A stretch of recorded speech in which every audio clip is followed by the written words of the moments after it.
Hello students, welcome back to the channel. आज हमारा lecture number 3 है सेंसस एंड सैंपल मेथड का। इससे पहले हमने 2 लेक्चर कवर करे थे। सो आज हम लेक्चर नंबर 3 में इसके मेथड्स ऑफ सैंपलिंग में नॉन रैंडम सैंपलिंग वाले पार्ट को कवर करेंगे। सो स्टार्ट करते हैं बच्चों। आज जो हमें पढ़ना है वो पढ़ना है मेथड्स ऑफ सैंपलिंग में मेथड्स ऑफ सैंपलिंग। और मेथड ऑफ सैंपलिंग में आज हम कौन सा वाला पार्ट कवर करने वाले हैं बच्चों? इसका आज जो हम पढ़ेंगे वो पढ़ेंगे non random. Non random non random के अंदर बेटा आपके 5 पार्ट्स हैं। सबसे पहला होगा आपका परपोजिव, जिसको आज हम डिस्कस करेंगे, ठीक है। उसके बाद आप परपोजिव सैंपलिंग, फिर आप पढ़ोगे कौन सा? स्ट्रेटाफाइड सैंपलिंग,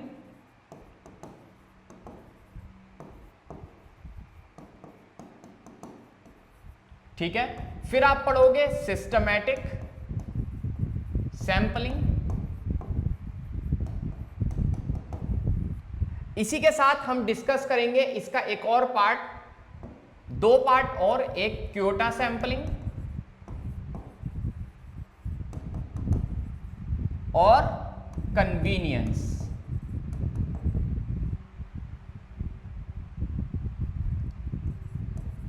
सैंपलिंग।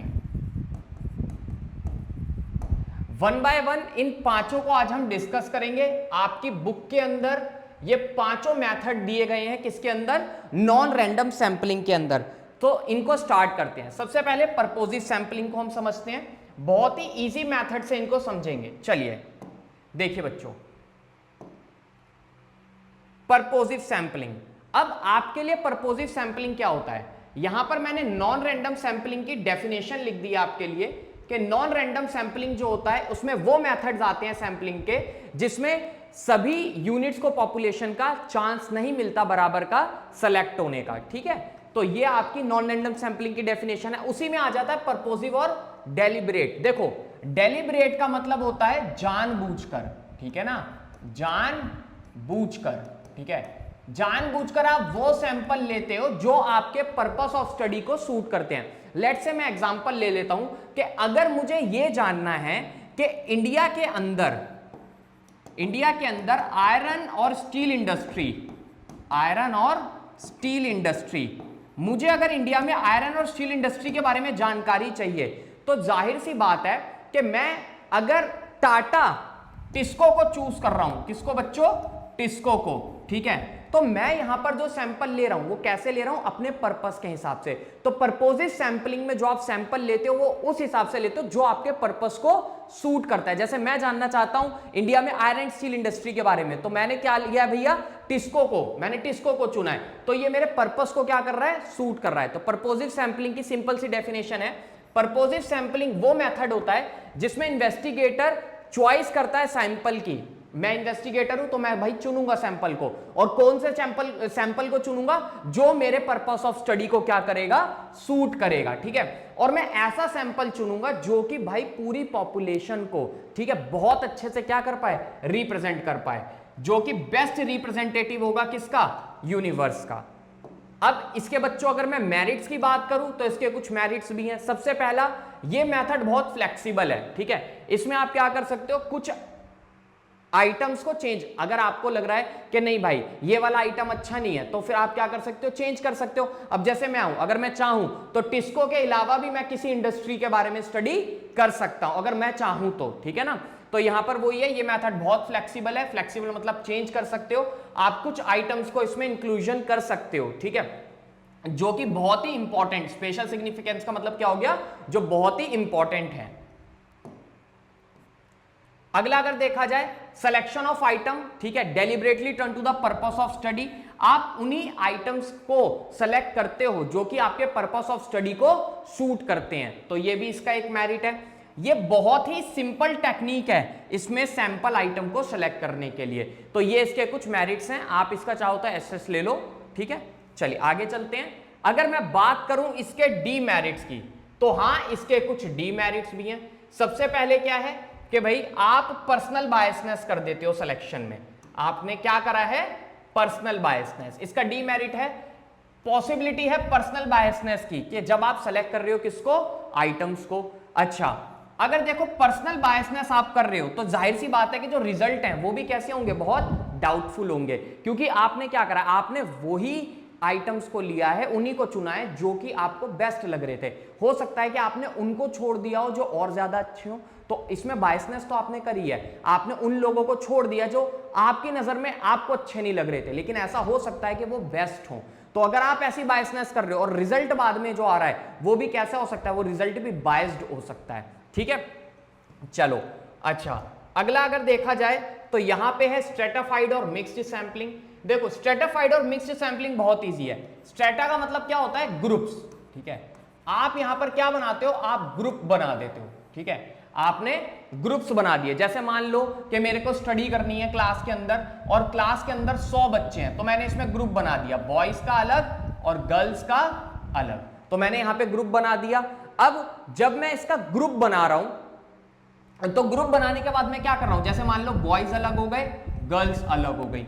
अब मैं ग्रुप बनाने के बाद इसमें से रैंडमली किसी भी बच्चे को चुन लूंगा। तो आपने पढ़ा ना एक स्ट्रेटाफाइड मेथड और रैंडम मेथड आपने पढ़ा हुआ। रैंडमली क्या होता है कि रैंडमली आप किसी भी बच्चे को उठा लेते हो, तो इसे मिक्स्ड सैंपलिंग भी बोलते हैं। अभी क्यों बोलते हैं वो भी आपको बदल जाएगा। ये जो मेथड है सैंपलिंग का, ये एडॉप्टेड होता है जब पॉपुलेशन में डिफरेंट ग्रुप्स होते हैं। जैसे मैं 100 बच्चों की स्टडी कर रहा हूं, तो यहाँ पे डिफरेंट ग्रुप्स हैं, यहाँ पे गर्ल्स भी है, यहाँ पे बॉयज भी हैं। तो इस मेथड ऑफ सैंपलिंग में पॉपुलेशन को हम डिवाइड कर देते हैं डिफरेंट स्ट्रेटा में, यानी अलग अलग ग्रुप्स में, बॉयज का अलग ग्रुप, गर्ल्स का अलग group. And some of the item are selected from each strata, और इसमें से मैं कुछ आइटम्स को क्या कर लूंगा, सेलेक्ट कर लूंगा।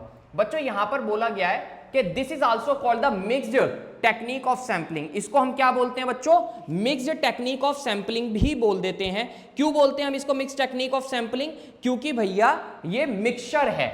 ये क्या है, ये मिक्सचर है।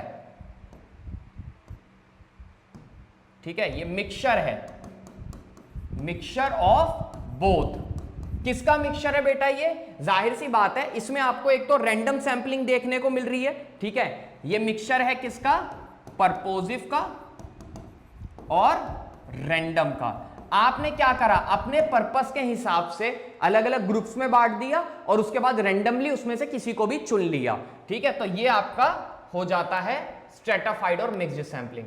अब अगर इसकी मैं मेरिट्स की बात करूं बच्चों, तो इसके मेरिट्स क्या हो जाते हैं, इसके आपके कुछ मेरिट्स हैं। सबसे पहला, ये जो मेथड है इसमें आप डाइवर्स कैरेक्टरिस्टिक्स को पॉपुलेशन के कवर कर रहे हो।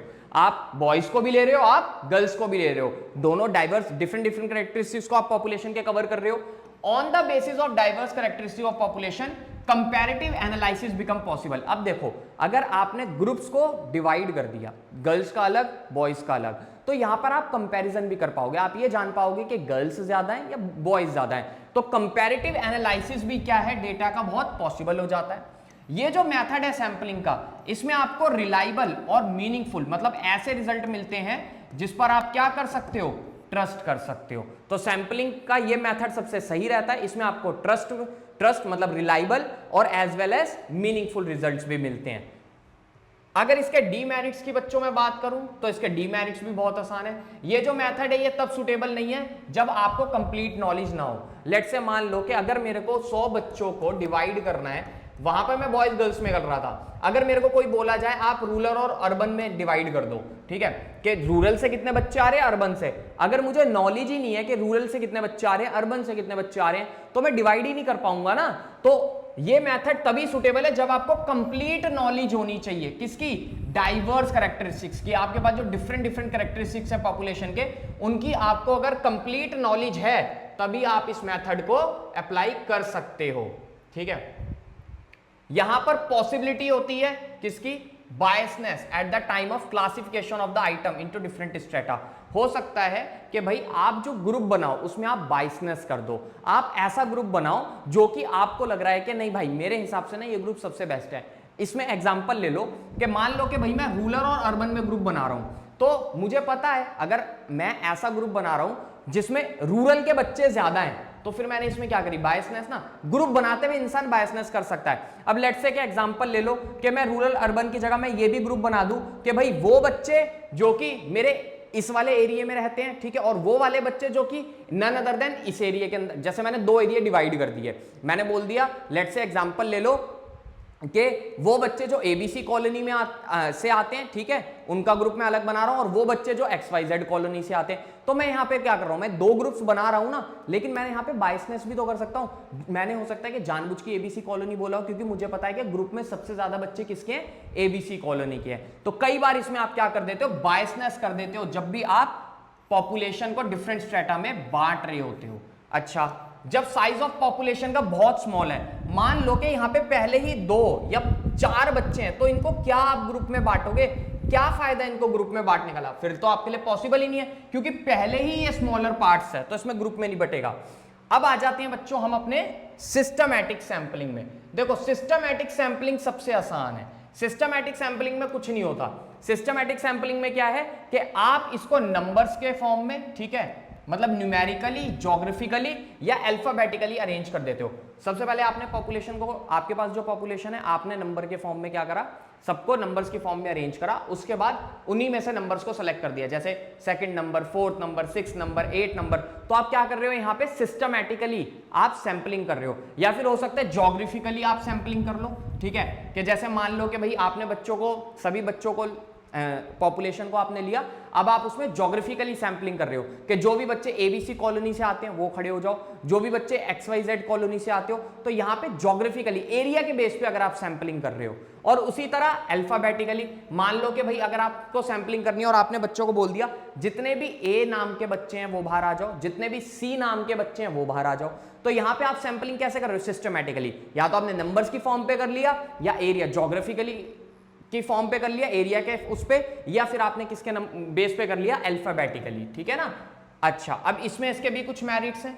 इसके क्या मेरिट्स हैं बच्चों, अगर मैं बात करूं तो ये बड़ा सिंपल मेथड है, ठीक है, सैंपल आप इजीली ले सकते हो इसमें से। आपको कुछ नहीं करना, आपको क्या करना है, आपको तो भाई सिंपल सा बस नंबर ही तो बोलना है। आपने सब बच्चों को नंबर में अरेंज कर दिया, उसके बाद आपको नंबर बोलना है। उसके बाद ये hardly any possibility of personal biasness, इसमें कोई बायसनेस नहीं है। हो सकता है कि 16वें नंबर का वो बच्चा खड़ा हो जाए जो मुझे नहीं भी पसंद था, ठीक है, तो इसमें कोई बायसनेस नहीं है, सबको बराबर का चांस मिलेगा इसमें सेलेक्ट होने का। डीमेरिट्स की मैं बात करूं तो हर एक आइटम जो है पॉपुलेशन में उसे इक्वल चांस नहीं मिल रहा। हो सकता है मैंने 2, 4, 6, 8, 10, 12, 16 ऐसे नंबर बोला है, लेकिन 1, 3, 5 इन वालों का क्या, इनको तो कोई चांस नहीं मिलेगा सेलेक्ट होने का।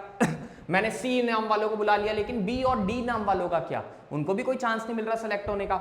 अगर ऑल आइटम पॉपुलेशन में होमोजीनियस है, मान लो कि अगर मैंने बोला एबीसी कॉलोनी के बच्चे और सारे एबीसी कॉलोनी के हैं, तो फिर क्या फायदा इस सैंपलिंग का। या मान लो कि मैंने बोला सी नाम के बच्चे और सारे ही सी नाम के बच्चे खड़े हो जाएं, मतलब यहाँ पे जो पॉपुलेशन है होमोजीनियस है, सारे बच्चे एक जैसे हैं, तो भैया ये जो मेथड है सैंपलिंग का, इसका कोई भी स्पेसिफिक पर्पस नहीं रहेगा। चलिए अब बात करते हैं हम इसकी कोटा सैंपलिंग की। बच्चों ये बड़ा इजी मेथड है आपके लिए, ठीक है। इसमें क्या होता है, इसमें हम अपनी जो पॉपुलेशन है उसको डिफरेंट डिफरेंट कोटाज में डिवाइड कर देते हैं, तो कोटा सैंपलिंग उसमें आ जाता है। इस मेथड के अंदर जो आपके आइटम होते हैं पॉपुलेशन के, उन्हें डिवाइड कर देते हैं आप अलग अलग ग्रुप्स में, ये आप पढ़ लेना, ठीक है। एंड देन कोटा, ठीक है, इस फिक्स्ड, मतलब आपने क्या करा, देखो यहां पर एग्जांपल दिया हुआ है, आपने पॉपुलेशन को अलग अलग ग्रुप्स में डिवाइड कर दिया। जैसे मान लो कि आपके पास 500 लोग हैं, ठीक है, तो इसको आपने एक एरिया में 500 लोग हैं, उसमें आपने डिवाइड कर दिया। 55% इंटरव्यू जो है वो हाउसवाइफ है, 30% जो है वो स्कूल के हैं, 10% इंप्लॉइज हैं, ठीक है, और 5% जो है चिल्ड्रन है।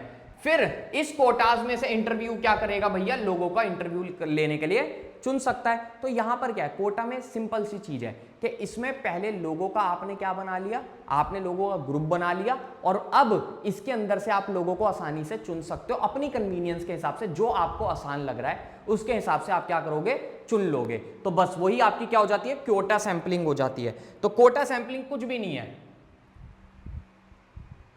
Item of the population divide करते हो आप ग्रुप्स में, और फिर एंड देन अ कोटा, ठीक है, इस फिक्स्ड, ठीक है। इसमें क्या होता है, कोटा एक फिक्स्ड हो जाता है कि भाई इतने नंबर जो हैं उनको सेलेक्ट करेंगे हम हर एक ग्रुप से। तो एक कोटा होता है ना, आपने पढ़ा होगा कि SC ST जनरल इनके भी कोटाज होते हैं, तो इसमें एक कोटा फिक्स्ड होता है कि इतना नंबर उनका रहेगा ही रहेगा।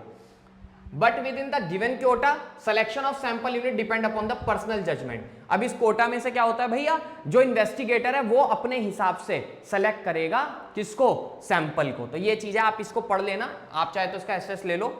चलिए आगे चलते हैं। अच्छा, इसमें ना इसके कुछ मेरिट भी हैं। देखो सबसे पहले अगर मैं इसकी मेरिट की बात करूं, ठीक है, तो ये बहुत ही लेस एक्सपेंसिव है, ठीक है, नॉट वेरी एक्सपेंसिव, ठीक है। और अगर मैं बात करूं तो इसमें भाई पर्सनल बायसनेस भी हो सकती है, ठीक है ना, इसमें क्या हो सकती है आपकी पर्सनल बायसनेस। ये इसका क्या हो सकता है बच्चों, एक डीमेरिट भी हो सकता है कि इसमें हाई पॉसिबिलिटी होगी पर्सनल बायसनेस की, ठीक है। और reliability of result, reliability of result may be doubtful, ठीक है। जो आपका रिजल्ट आया है, ठीक है, वो उस पर आप ट्रस्ट करोगे या नहीं, तो वो भी थोड़ा सा डाउटफुल रह सकता है, ठीक है। ये इसका मेरिट, और मैंने 2 डीमेरिट आपको बता दिए। अब लास्ट आपका आ जाता है कन्वीनियंस सैंपलिंग। कन्वीनियंस सैंपलिंग बच्चे बहुत आसान है। कन्वीनियंस सैंपलिंग का मतलब होता है जिसमें इन्वेस्टिगेटर सैंपलिंग करता है अपनी कन्वीनियंस के हिसाब से। वो सैंपलिंग ऐसे करेगा कि जो उसको आसान लगे, ठीक है। अब ऐसे सैंपलिंग कर रहा है वो जिसमें उसको आसानी है, तो वो क्या कहलाएगी, उसकी कन्वीनियंस सैंपलिंग कराएगी। इस मेथड में just selecting the sample unit, investigator give special attention to his convenience. उसमें इन्वेस्टिगेटर सबसे ज्यादा अटेंशन किसको देता है, अपनी कन्वीनियंस को, कि भाई उसको आसानी रहे सैंपल को सेलेक्ट करने में, बस वो कन्वीनियंस सैंपलिंग है। ये जो मेथड है, आप दिस मेथड इज यूज्ड, ये मेथड कब आप इस्तेमाल कर सकते हो, जब population interest is very large, investigation completed in a short time frame.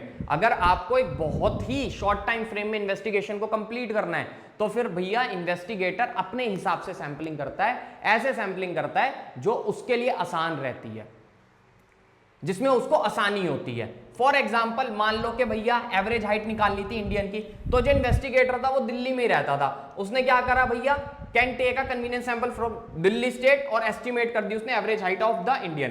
तो अब यहां पर जो उसने सैंपलिंग करी, कैसे करी भाई, एज ए सैंपलिंग करी कि जो उसके लिए आसान था, तो उसने अपने हिसाब से सैंपलिंग करी है यहाँ पे।